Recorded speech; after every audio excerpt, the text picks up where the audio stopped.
రాష్ట్ర apex committee సమావేశం జరిగింది. అందుబాటులో ఉన్న సభ్యులు కోరం ఉంది కాబట్టి కొన్ని నిర్ణయాలు చేయడం జరిగింది. 3 సంవత్సరాల క్రితము మున్నూరు కాపు సంఘం తరఫున బైలాస్ అనేటివి రూపొందించుకోవడం జరిగింది. ఆ తర్వాత జేడి లక్ష్మణ గారితో ఎన్నికల కమిషన్ ఏర్పాటు చేసి కొండా దేవయ్య గారిని అధ్యక్షులుగా ఎన్నుకోవడం జరిగింది. వారి టర్మ్ ఈ మే 5వ తేదీన పూర్తవుతున్నది కాబట్టి మరొకసారి మున్నూరు కాపు రాష్ట్ర కమిటీకి ఎన్నికలు జరపాలని చెప్పి అపెక్స్ కమిటీ నిర్ణయించింది.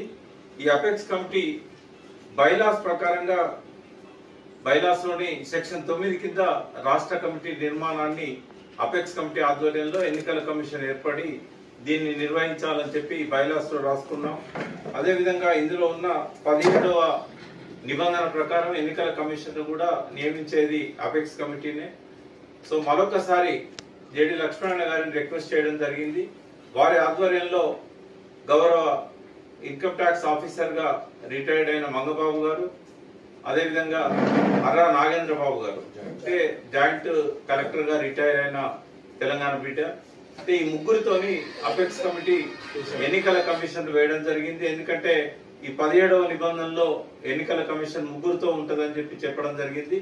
వీరికి సహకరించడానికి ఊసా రఘు గారిని, లవంగాల అనిల్ గారిని, ఇద్దరు కూడా హైకోర్టు అడ్వకేట్స్, వారిని వీరికి సహాయకులుగా లీగల్ అసిస్టెన్స్ కోసం వారిని నియమించడం జరిగింది.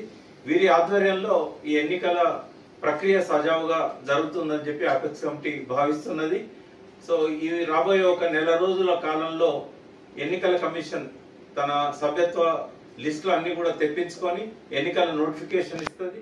దీని ప్రకారంగా రాష్ట్రంలో ఉన్న మున్నూరు కాపులు ఈ ఎన్నికల కమిషన్ ఆధ్వర్యంలో ఎన్నికల్లో పాల్గొనాలి. ఎవరికైతే ఓటు హక్కు ఉంటుందో వారికి ఐడి కార్డ్స్ కూడా ఇవ్వడం జరుగుతుంది. వారంతా కూడా నిర్ణయించిన తేదీన వారు పోలింగ్ బూత్లకు వచ్చి ఓట్లేసి ఒక ప్రజాస్వామ్య పద్ధతిలో మున్నూరు కాపు రాష్ట్ర కమిటీని ఎన్నుకోవాల్సి ఉంటుంది. దీనికి భిన్నంగా ఎవరు ఏ పిలిపించినా కూడా అది చెల్లనేరదు. అపెక్స్ కమిటీ తరఫున వారు నాకు ఇచ్చిన ఈ అధికారాన్ని ఉపయోగించుకొని మీకు బ్రీఫ్ చేయడం జరుగుతున్నది. Thank you. జై మున్నూరు కాపు, జై తెలంగాణ.